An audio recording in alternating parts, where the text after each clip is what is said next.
Hi, everybody. Welcome back to Candid Conversations. My name is Rian, your host. Excited to have you join us.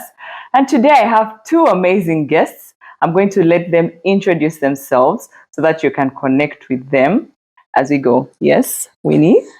Hi, everybody. I'm so glad to be back on Candid Conversations. Yay. My name is Winnie Malinga. I'm married to Arthur Malinga. We have 3 kids. Yeah. Yeah. Here. You're welcome, Winnie. Nancy, say hi to our viewers. Hi, everybody. It's very good to be here. I'm called Nancy Amito Baguma. I'm married to Mr. Bugs, is what we call him. I have 3 boys, and I'm very, very glad to be here. Yeah, we're excited to have you here at Candid Conversations. Thank you. And we are going to have a good time. So, guys, stay tuned. We are. We are. So today, our discussion is around relationships, the a gazillion questions that cross one's mind when they are trying to decide on, is he the one, is she the one, and things like that. So we are going to try our level best to answer your questions and make your life easier when it comes to making that decision, right? Right. Yeah. We'll give it a try. Right. Hopefully our experiences can help. Definitely, they will. So, guys, and you guys are married. Yes, we are. Yes, you're married. So, how did you know that he was the one? Yeah, because that is a thing that lots of people struggle with. They're like, I don't know. Is he the one? Do I know everything about him? I don't know. Anywho, for you, how did you tell that? Yeah, Mr. Bugs was the one. Mr. Malinga was the one. Who wants to give us a go first? Okay, I'll go. Mm-hmm. First of all, God. Well, we are Christians. We didn't mention. Oh yeah. We are Christian. So we pray about these things a lot. But the time I was getting married, yes, we prayed. But honestly, I did not hear God say that Mr. Bugs is the one. But there were indicators which I feel, just helped stamp that in. First of all, that one of the biggest things for me was that Mr. Bugs was. Should I call him? Okay, let me call him Gilbert, because Gilbert was. He gave me a lot of freedom to be who I was. And at that time, I was very, very highly involved in ministry, which I still am. And he gave me space to be exactly what God had called me to be at that time. I had a lot of church community. You know how church is, where you're involved with the young people. You have to go to different places to do different things, different outreaches. And even in that space, he allowed for that to happen. I never felt suffocated. I felt like he saw purpose in me. I felt like he saw what God wanted to do with me in that time. And for him, it did not get in that way. So that freedom for me to just be me as a person, but also in ministry was such a win for me. But also, Banange, the man, Gil was committed to marrying. He was so committed to marrying me because he was so committed. Because there were places I felt were roadblocks for him, like to just stop and say, should I go ahead? Should I go ahead? And some of it had to do with baggage from the past, and some of it had to do with family. But he showed me how he was ready to go past those things. And I looked at him at some point and said, yo, this man. Like Jacob going for he knew what he wanted and he was going for it. He was so committed. So for me, even seeing that, it just drew me to that place of saying, you know what? And yes, with the freedom, but also the peace and safety, just being with him, I felt very safe. I didn't feel like I had to be somebody else. Yeah. So for me, that stamped it in. Yeah. How about you, Winnie? Wow. What was it like? Amazing. So I think for me, I'll start from the place that our relationship began as a friendship. We were really friends for a long time. We grew up in the same church, served together, So for me, actually, I didn't catch feelings for him in the beginning, but he had caught feelings for me. And, he was showing the signs. He was, me, I was in my own clothes.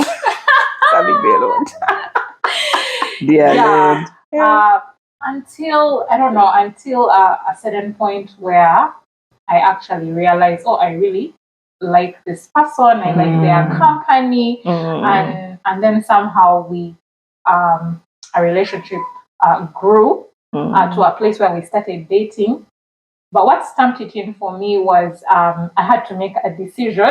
So somehow I was in this place where I had to make a decision between two guys, him and not that I was having and somebody else, but someone else was also showing interest. In my life came and expressed interest, and I was like, okay.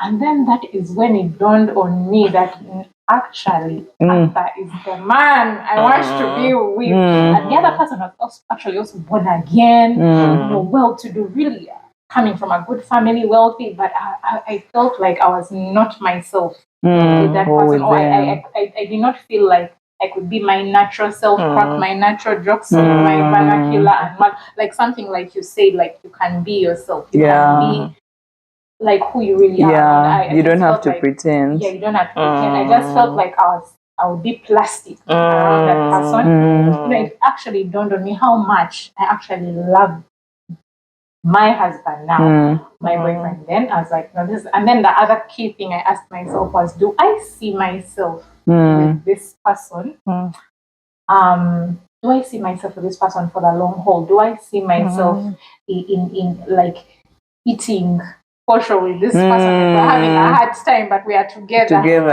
Like on your worst day. On my worst day, will I be with this person? And I was like, absolutely. So for me, it was a conscious decision that I had so much confidence in. And of course, like Nancy has said, I too was praying about it, but I did not hear a voice from heaven saying, no, this is the man. When I made my choice, it had such peace and certainty that, this is my person. I love to be around him. I enjoy his company. Being around him so much. I get you. I relate with both of you a lot because I also asked myself the question of, do I see myself submitting to this man? Do I see him leading and I am following? And I was like, I can actually see myself in that space. And I had peace about it and all.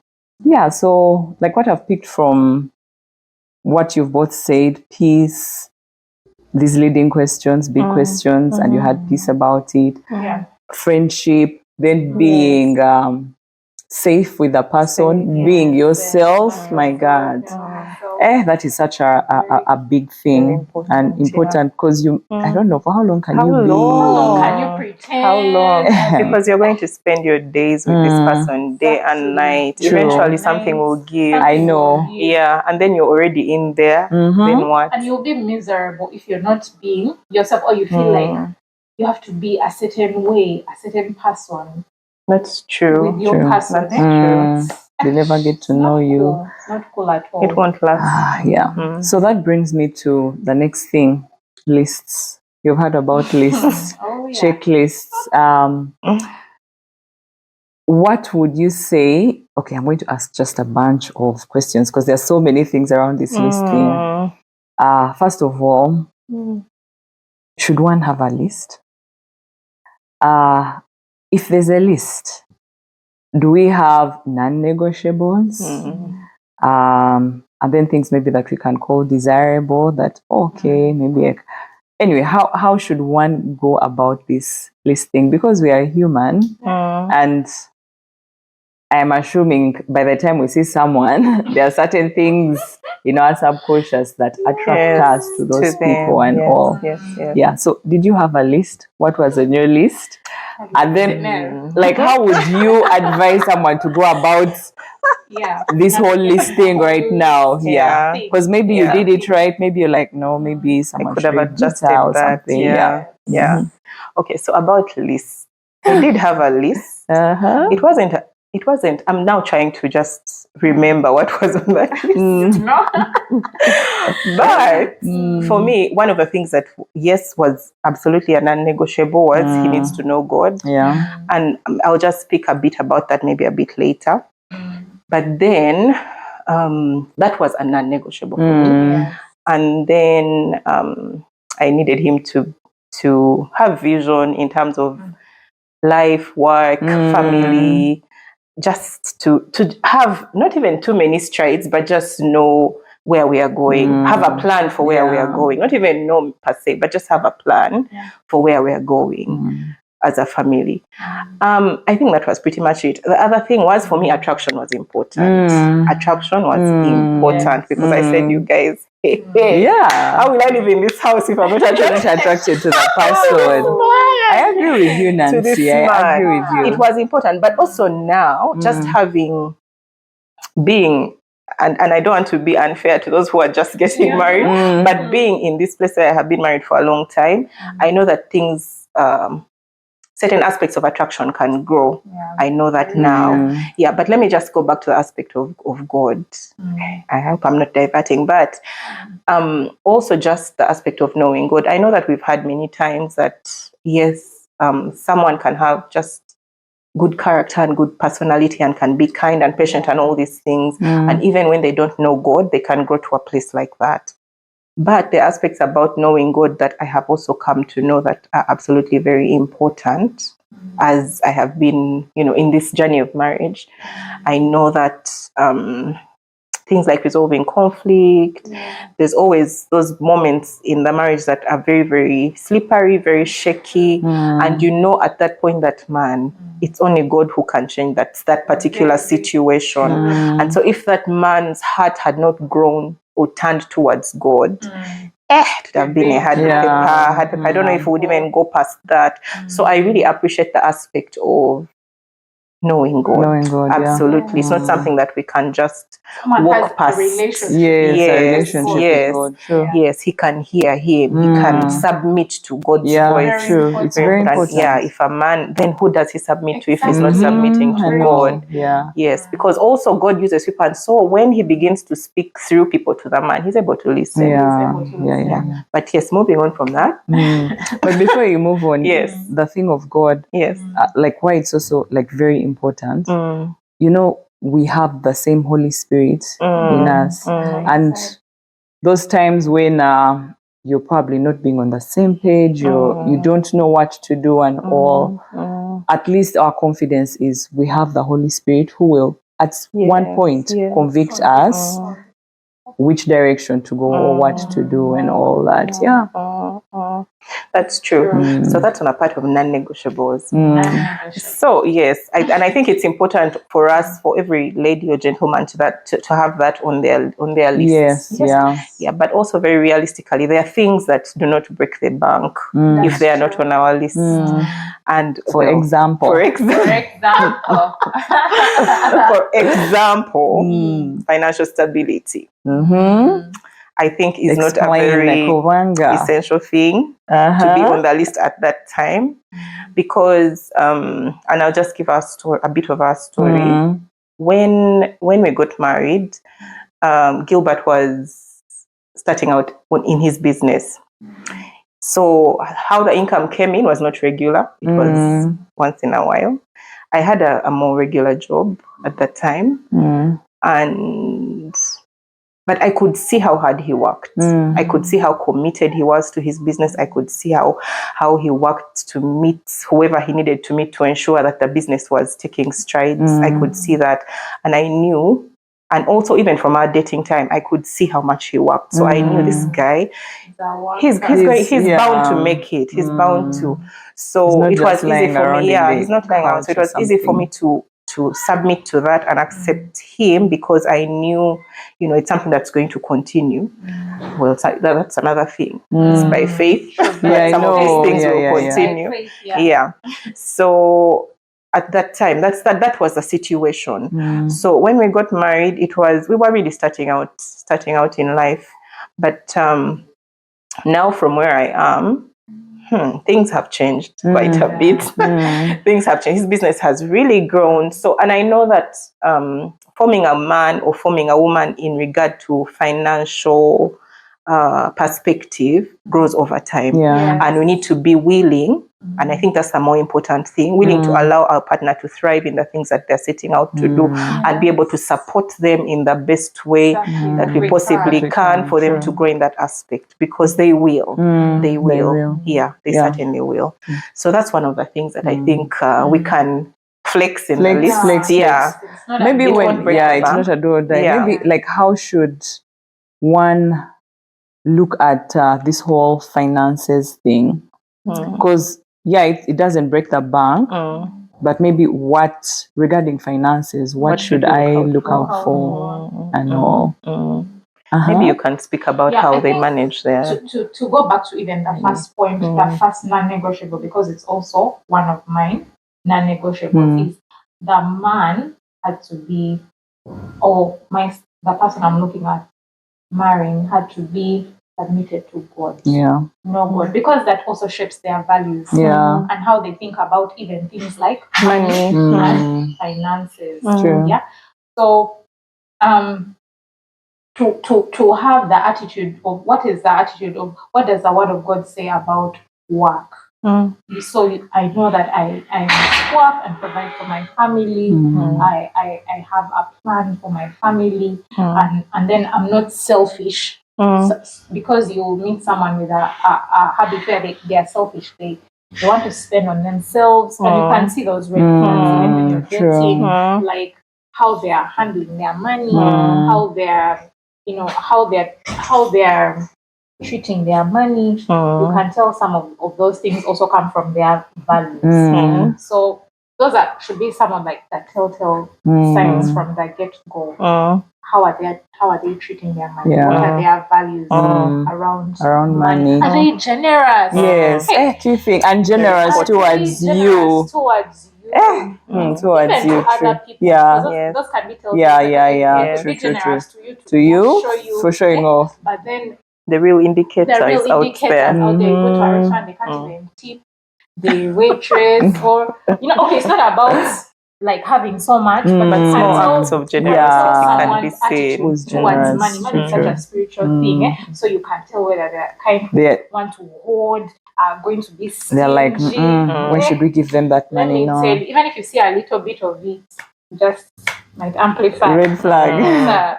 So I think their attitude around money is formed also around their values. Who they are, how they've been raised. But like Nancy has said, I agree that it should not be a do or die thing, because if you've seen that someone may not have the money now, but you can tell that they are a person that's going to grow. They have something they are doing. Their hands have something. They're going out to do something. They don't have an attitude of laziness. Of just marry a rich, who figure it out. I should be the one to figure it out. Just figure it out without a plan, kind of attitude. So their attitude, their thoughts, how they talk about it, or the future, what they think about work, those things.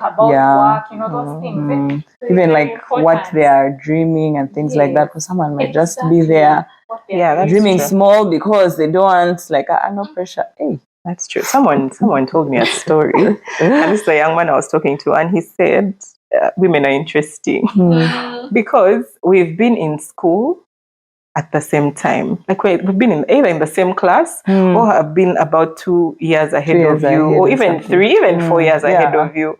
So now when you come to me and your expectation is that I should be financially stable, I should have built a house, I should have, for example, indicators of financial stability, maybe cows, maybe a farm, maybe a fleet of cars.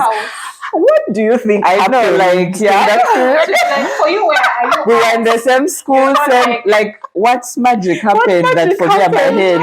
But you expect some financial stability to such a level. Look at the indicators. I know. Exactly. True. I'm a stickler for that. Look at the indicators, look at the potential, and what someone is showing you through their attitude towards money. There's someone who said that I think anyway, I support them. So like I'm going to leave this relationship because the guy, we don't go out at all. And I'm not asking, but we go to see dress every day and all. Yeah. Every time, let's meet at home. Let me give you like the dates are happening in the car. Okay. Not spending on me, Nara. She's like, like your treasure, your heart is where your treasure is. Like, clearly, the treasure is not with me. We are spending Nara. But you know, these are some of the things, and I hope I'm not diverting, but just these are some of the things we need to be able to talk about when it comes to expectations, when it comes to what will make me happy. Like, for example, now that lady whose husband prefers to be in the car, and for him that might be it, by the way. For like him, we're just the whole time. Yes, like for him, his quality time, and for her, she wants to go out. Yeah, but that's a place that can easily be compromised and reconciled. If like the communication and what, like talk about it. And you know that I like to be out in spaces with you, and then also maybe Wanga, you might also be being what is the word? They might be hiding you. You're in the car. Some submerged. That reminds me of an interesting story. One of my sisters used to say this, like, be very suspicious when they take you to some, those places where it's like a real hide. Where you're not going to meet anyone. All the time. The chances that you meet anyone as negative. And all the time. Just some always hidden weird place anyway. Like Nancy, those are things. Talk about them. May be like, I want to be with you. I don't know, but anyway, once you understand each other, and if you're not selfish, you'll know, that person once in a while wants to go to that. When people are dating, they go all out. It's when they are married, when they start getting into their comfort zones. But when people are dating, that's the time they shine. You want to go to the cinema, they take you. Want to, I don't know what they do it. But anyway, also I wanted to say a few things about what was on my list. First of all, I want to say that it was a short list. Like a subconscious list, not like I had written it down. But like Nancy has also said, a non-negotiable for me was I had to be a person who knows God and man of faith. And for me, the great thing was I saw him live it out when in proximity, and so that was great. So another thing that was on my list was, does this person have like a vision? Now we have similar lists. Yes, we do. Yes, vision for family. Like when we have our conversations, what does it? And like with my husband, my fiance, then he was a lawyer. He's a lawyer, and he had this great ambition for how he's going to work in a law firm. How he's going to, he had this drive towards something. So I could tell that this is a person that wants to provide for his family, success for his family, and that was the potential I saw. I saw potential. I saw potential. I had another funny thing on my list. Which one? Tell us, please. The funny thing on my list was like, for me, I cannot marry a man who's my tribesmate. For the reason that, I'm not tribalistic. The reason why relation. It was a funny reason like that. Like, like my dad. I'm not sure. I'm not sure because I may have a sibling out there that I don't know. So, that was just to break the ice, but it was true. I was like, you just kept away from them. What if they are my cousin and I don't know them, or my brother? And then you find out. The feelings have gone. But also, lastly, I also wanted to be attracted to this person. And not that I was hung up on it. I just thank God that I actually was. I was drawn to the person. And the truth is, those things do grow. True. They actually can change in any direction. But once you're in there, it's a commitment. So, yeah. I also had being attracted to my fiance then. And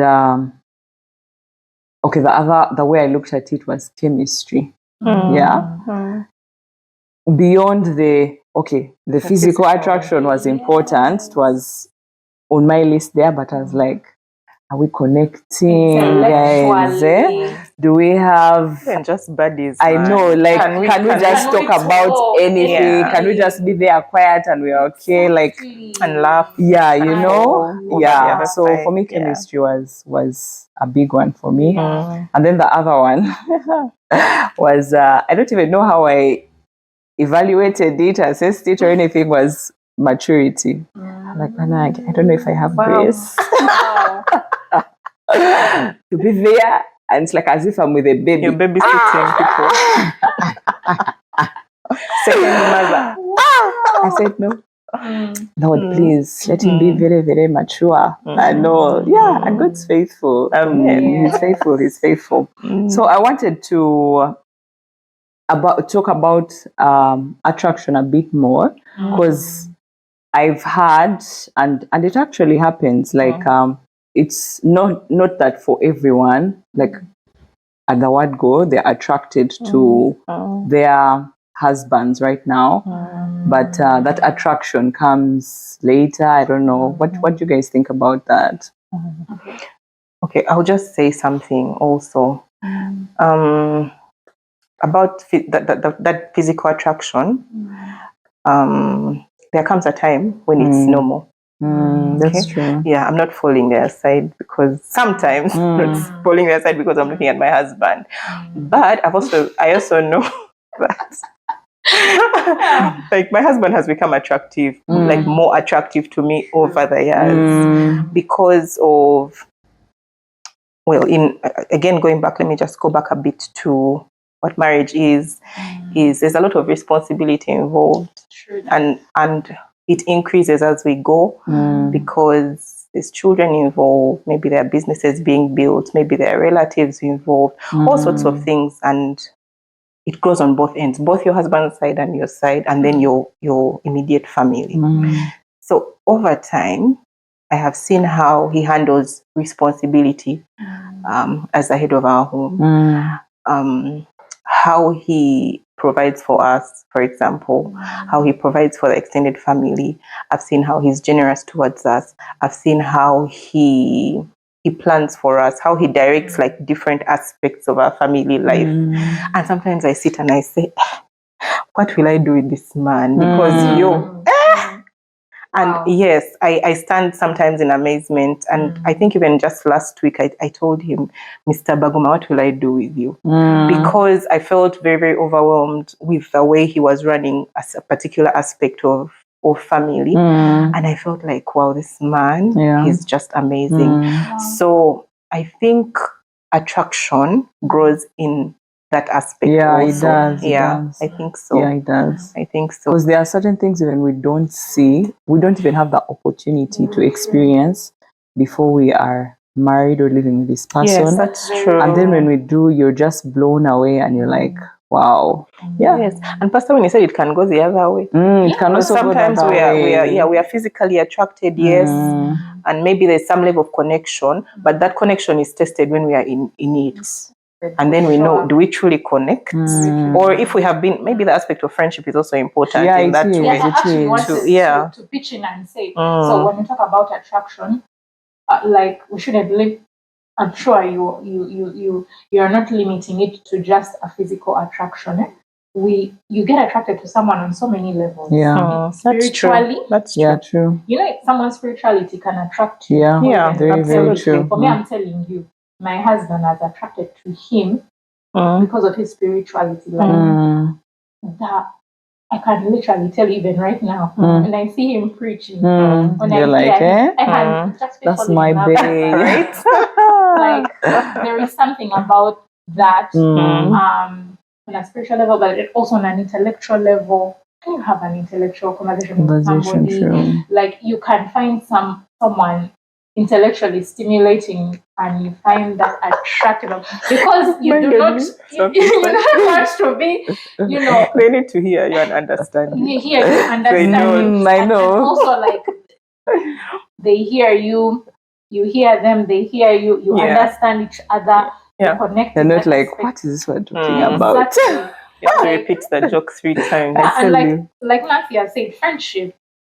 So there are so many levels that attraction happens. You know? And just gets deeper when you get married and get to know each other more, spend time more.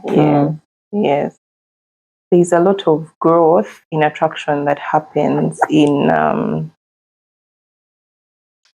doing life together.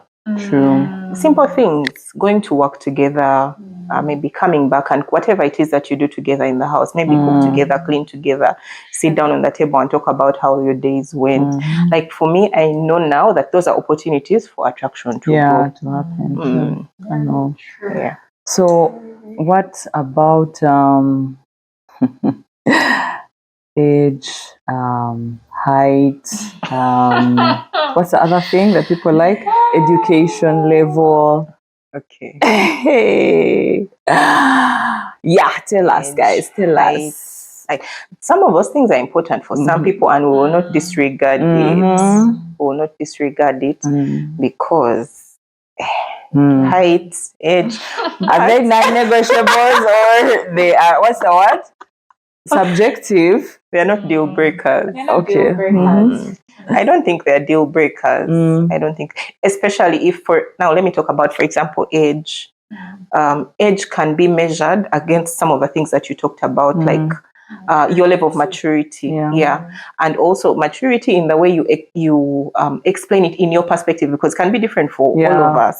So for you, if it matches and you ask yourself that question of, can I submit? Can I trust him to lead? Can I lean back on this man, or I'll constantly be looking back and saying, hey, I have to get this. Should I do this? Should I do that?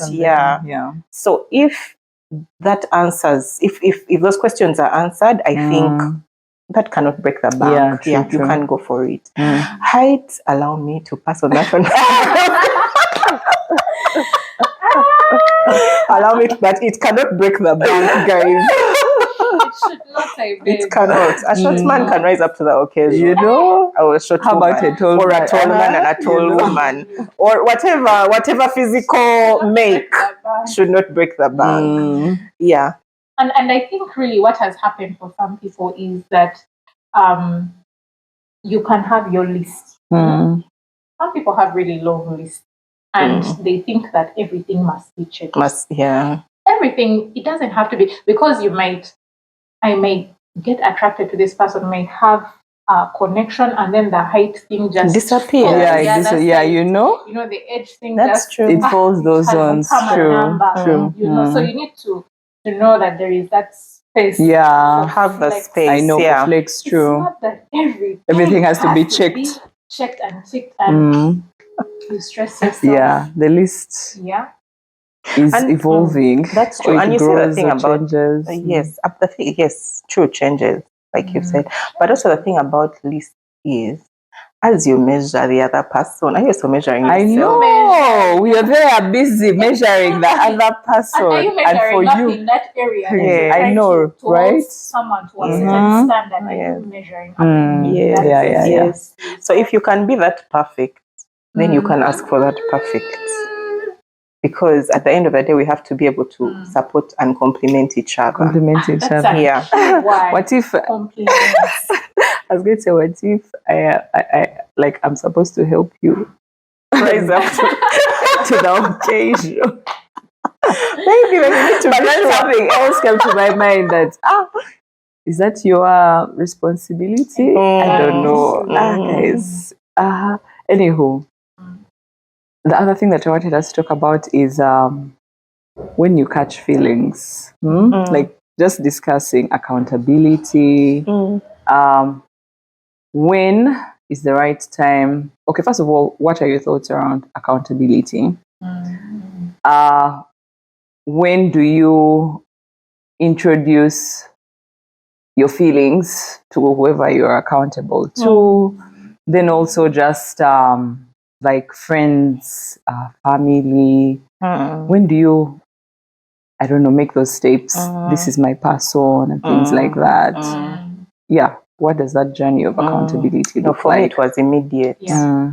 For me, it was immediate. And who was holding you accountable? Yeah, the initial person or the people for me were my mom and my sisters. Like immediately there was a thing of a guy got interested in me and he said it and I was interested in them. They knew. Okay. And my mom would tell me, "Oh, I'm for us introduce." But I felt very safe with them.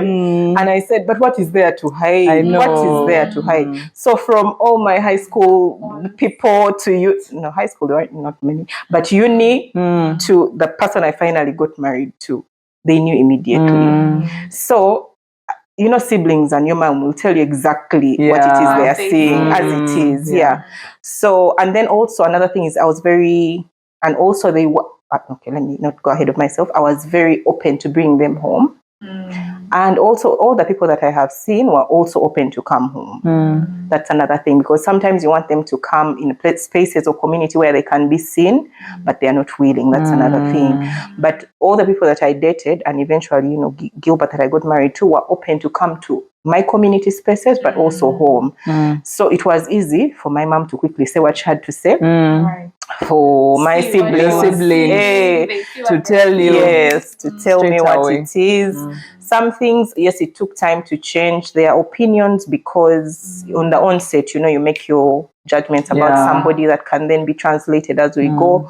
But yes, for me, that was it. So my friends would know, my family would know, and my friend, you're in the open. If you're hiding, there's really, eventually you'll be found out. You'll be hiding alone. Eventually. So I do not believe in the notion of you need to hide the person for a certain period of time because I just feel like a lot is lost in there. And then to what end? Why are we even hiding? Why? Yeah. I think also, that's a question. Yes. Why are we hiding? What's the purpose? Yeah. We've reached this point where you've said you're interested in me. I'm also interested in you. And also it's not even to the place of, I'm not even putting the pressure on we are going to get married. No. Just relating. Why should we even hide what that? are we hiding you about? Yeah, I really found no need for that. Up to now, I really do not believe in that. I know many people think, okay, it will jinx something or etc. But I feel like when more people are looking at somebody, number one, first of all, they warm up to your community faster. If you have intentions for marriage, or going the long haul, they warm up to your community, know who you're about even faster. They even get to know you better. Who are your people? Who are your friends? Yeah, Yes. So much is dealt with. I know.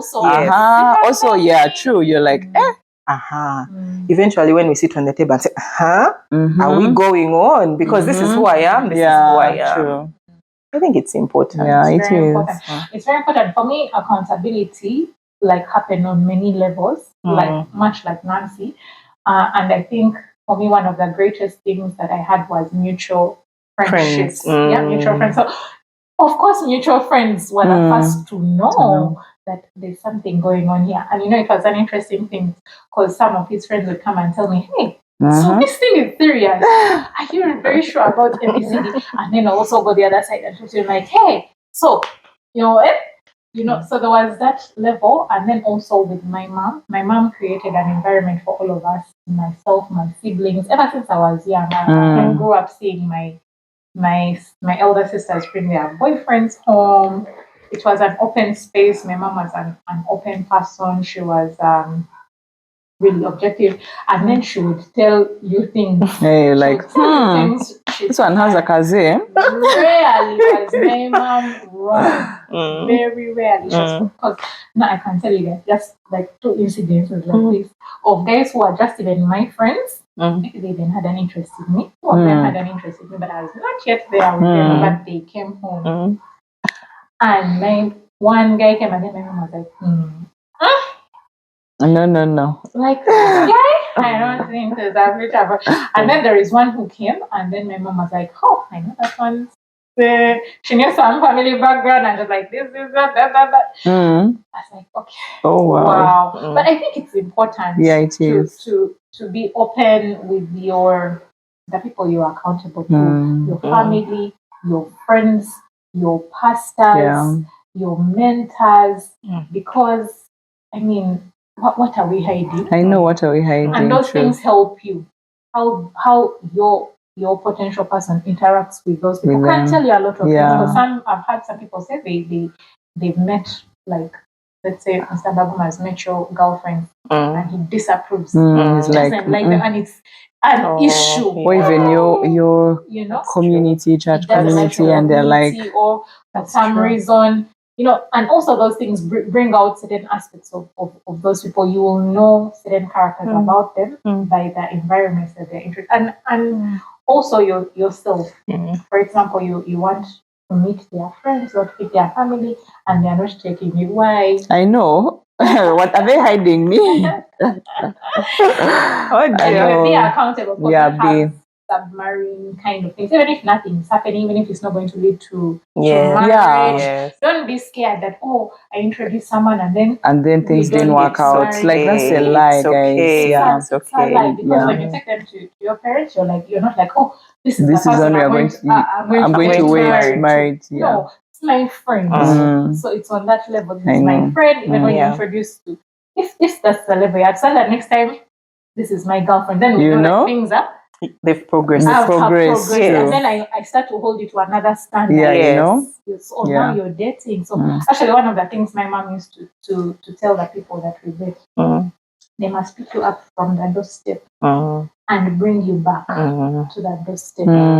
Those things created an environment of safety. So even this person knows they've seen me, can't do funny things. They also feel accountable. They're also responsible. True. For me, my accountability people, my mom, definitely. Then my sisters, so they came in at like different levels and all. And then, interestingly, the bishop, but then he wasn't the bishop. I don't even know what I would call him. I think he was pastor. Pastor. I know, like, I hadn't understood this whole aspect of spiritual parents and all. But the Lord is gracious. Somehow I did the right things. So for me, what happened, immediately I caught feelings. I was like, Bishop. Okay, I didn't call him Bishop. I was like, you see, this is what's happening. Is it okay? Because I was wondering, is it even okay? And then I was so like surprised. Well, when he's like, yeah. I think you should go for it. I'm like, okay. Which is one of the good I know.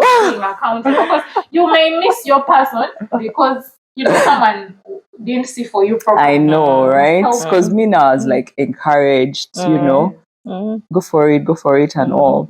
And then as like our friendship kept progressing, just know I would just share updates. Now we are here. Yeah. Have they asked you out? How did they ask you out? I'm like, I don't know what's happening. Like, it's going to happen. It's going to happen and all. And then what I found out, like very recently, I didn't even know that it happened. He was encouraging my boyfriend then, like, there's grace there. You go. I didn't know. I'm like, he was on this side and that side. I'm like, what? That's what mutual friends will do for you. It's like, there's grace. Keep going. Yeah. So, anywho, like, it was just a good space to be. To be encouraged that, this is a good thing. Keep going with confidence and all that. So, don't allow to be hidden, whoever your accountability people are, bring your person. Find a safe space in those spaces and all. I think people also, another thing, and I'm just trying to think on the other side of our person who might want to hide their person, and I think it's really a safety thing. Is my person going to be safe in this space of them knowing that he's my person? Will he be criticized harshly? Will he be judged harshly? I'm just thinking those are some of the things that would make somebody then not bring them. But I know that everybody has somewhere where it's safe for them to, and it's important for people to find where that is and just do that. Not when you say that, I remembered something, or something came to mind, that sometimes also people are proceeding with caution or wisdom based on what they know and maybe cultural things around them. Because some people, for example, will only go to their parents or only open up to their parents when they know it's like a serious thing, or a person is ready to propose, or maybe they didn't propose. That's the level at which they will. I guess, but you can find other people. Yeah, that's why I was saying that maybe if that's your situation, have other levels of accountability. Maybe your siblings know. Maybe an auntie, an uncle, a trusted person, a trusted friend, a trusted mentor, a spiritual leader knows. And then when it gets to that other serious level of taking it up, then you can take it up too. But I think people exercise caution and maybe they are trading because of whatever backgrounds they have, whatever cultural things they have. But it is important. People have accountability from the get from the word go. True. From the get go. Sadly, the other reason that some people don't want to be held accountable is because they're just not sure. They you're wasting someone's time, and you don't want other people to know that you're wasting their time and all. Yeah. So I don't know. Anyway, it's just good. Like, it works in your favor, whichever way it is. Talking about family background, like people's cultural backgrounds and things like that. Like, to what extent do things like tribe, the family they are coming from, what other things are there? I don't know, race. Like, to what extent does that affect the decision on who you're going to marry, or to what extent should it play into this decision? For me, I think background is very, very important, because we've even not probably, but we have lived a big part of our lives being formed in that environment, what we call background. So it has formed a lot of our thinking, a lot of how we do things, a lot of what we believe in. It has formed us. True. So for me, it's important to bring that on the table, but also it's important to bring that on the table to understand where this person is from, how they do things, but also to, as you date, to see how for yourself, see their culture, how do they do things. Because of course this whole marriage thing is two people living together day and night, living through life. There's already a lot of conflict in that space already, without even saying too much.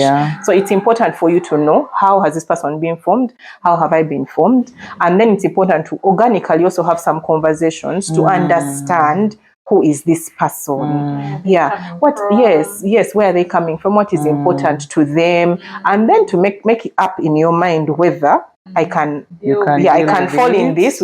Maybe we relate, I agree, or I can compromise, or that one for me is a no. And it could be as important to them, and yet for you it's also a no on this end. So then how do we deal with that? Should we continue, should we not? Because still background, and by the way, please note that person is not the only one from that background. You have an entire family to interact with. Yes, to interact with. And so when all of them come, and then all of you from the other background come, you need to be ready. And you're just in shock. You're like, huh? You need to be ready. So those conversations have to happen, not even in a place of how many children do you want to have? Do you believe in family planning?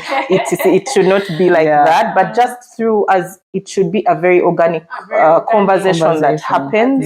Or observation. Yes, but it's very, very important. How do people manage, like, serious or tough conversations? Okay, I'm calling them tough, but they're serious conversations when dating, without having to scare the other person. Even something we may think it's simple and obvious, but just having the conversation about marriage. Yes. Some people they're like, how do we have this conversation without me feeling like, oh, I'm the one over pushing, or I'm scaring the other person? Having conversations about finances, what am I even supposed to ask? Like, at the point of dating, do I need to know how much you're earning, whether you have a job, like those conversations that would maybe normally be uncomfortable? How does one have such conversations when dating? It's interesting. I think things have just become too delicate nowadays. Things that were easy. Yeah, I think in today's times, they are complicated certain things. Like, what was wrong when I was dating? Like, what was wrong with knowing whether you're earning or not earning, how much you? It wasn't even easy to know how much. It was easy to know, like, because and those things even help you extend grace. You didn't give away the information. Exactly. Like I had to know, and it was for me not a good sign if you are hiding. You know? Because for me, in fact, it helps me to make my decision that if someone can be real with me about their financial situation, that's a person I can trust. If they cannot be real with me about their financial situation, how do I trust the person? Or you're trying to put up a front. Anyway, for us, those conversations were easy because it helped me to also manage my expectations. I know what our car budget is going to do for us at our date, and I don't have a certain kind of demand. So there was grace being, and in fact, like when we were dating, I got my job before my husband. My boyfriend then was working. He was still in finishing his degree. But we were okay with that. Sometimes we went and I was the one paying or whatever. So for us, money conversations happened organically. We had to have them. Like I told you at the start, the most important thing for me was, does this person have a vision? Do they have potential? What do they talk about? What is their attitude towards providing, towards work, towards those things. But, like, I don't know why these days it's such an eggshelly thing. I know. It shouldn't be. I think it shouldn't be. True. It shouldn't be, because when you get in the marriage, I know. That's true. Like, you're going to have these conversations. It's so real, and you don't want to be having some of those gray areas when you're in there, because now you're in there. I know. Yeah. I think also maybe one of the things I appreciate about dating is that there's a lot of talking. That is my assumption also. Yeah, I hope it's still there. I hope it's still there, because what I'm still there. By the way, you talk either on the phone, or there's a visit. There's a lot of conversation that happens. Yes, and it's so feeling. That conversation just goes on and on and on. So that's why I said organically, because I feel like it becomes tough when, for example, you put me on the other side of, it's as if I'm on a hot seat, and now, yes, it's like an interview. It becomes, yes. Someone begins to feel like I'm being hit. Hey, why such brutality? So I think it's very important for it to happen organically, and I think there's lots of opportunity and window for you to, because what are we talking about? Of course, we're talking about our work, our ambitions, what we hope for the future. So there's a lot that you can tag on in those conversations. Even if you want to find out something that might be difficult, also have the wisdom to see how to organically tag onto it and bring it out. Yes. And also I wanted to just mention the aspect of honesty, because I think in some of these areas that we consider hard conversations, like maybe money, if you don't have it, or if you have it and you don't want to share it, then things like baggage, past relationships, or past family, or it might be funny family things in there, like spaces like that. I just feel like, anyway, for me, like for example, I'll just give an example. Like for me, my baggage, it was easy for me to talk to my husband about it, also because, yes, I felt safe, but also in having those conversations with him, it brought a lot of healing for me. Wow. I felt like just being there before my husband, with my past, he held my hands like this, and I felt safe. That's something, released, safe. I felt, even now, I think it has sort of determined how I communicate with him. I have no problem telling my husband anything. Yeah. Because of because of the foundation. Yes. So for me, I think that's very important. Sometimes we're holding on to things or you think it's difficult. But my friend, maybe God has even brought that person to be healing, to be wisdom for you so we need to, like we said, marriage is also a risk. There's a lot of faith involved. I agree. A lot of faith. We might as well do it at that point. You bear your soul to someone. Yes. Believing and trusting that they won't abuse us, use that against you. True. You have to take that risk. I think you have to. You have to, because if they then abuse you, etc., walk away, do the worst. You know. Maybe not. Faith. Yeah, it's faith. Faith. All right, guys. So we're about to close this. I know. Just a tip. Guys, you let us know what questions you think we should tackle in the chat and all. But before we sign out, I just wanted us to discuss this thing that is always on people's lips. Like before you get married, how much money should you have in the bank? We're back to the money. Because I've heard stories. Let me first build a house. Let me first get these so many millions. So many things. So, what are your thoughts, guys? How much money? Like before we start discussing, let's get married, let's set dates. Yeah. How was it for you? For us? For us? What do you think should be the way? Those weddings are so expensive. I know. They're so expensive. But for us, but also then value for money was a bit more than now. Yeah, true. Yeah, so maybe true. But still, we are keeping up with the trends and all. Yeah. For us, honestly, we did not have much. We didn't have much, but we had a lot of support from our friends and family. We had, and also another thing is we had a circle of people who we were very honest with, like our parents, some of our close family and friends. We want to do this thing, but we don't have much. True. We don't have. So there was a lot of support. So I know that, the society we are in, people come together for these things. So about the money in the bank, I think we can start from where we are. We can really start from where we are. And another thing came to mind actually about the difficult conversation things and also this money thing is one of the pluses of having people you're accountable to, like mentors. For us in our dating time and our relationship, what helped us is we had so many couples that we were looking up to. And in that time, we visited their homes. We saw how they were doing life, but they also spoke to us about so many things. But even just the way you observe them. And many of them started from nothing, like literally didn't have much between them, but we could now tell, like years later in their marriage, they have prospered, they have grown. So like there was an encouragement that you know what, you can start here and be here. We can start here, we can grow as long as you see these pointers. Money in the bank for us was not an issue because there was even no money in the bank. And like Nancy has said, we had support of family, because also when people see your vision, they agree with you, they see these are two determined people, and they also know because what is happening, Rian. I think what is the problem today, we are looking at people who have been married 30 years and we are seeing their levels, we are seeing the houses, and we think that's where we should start.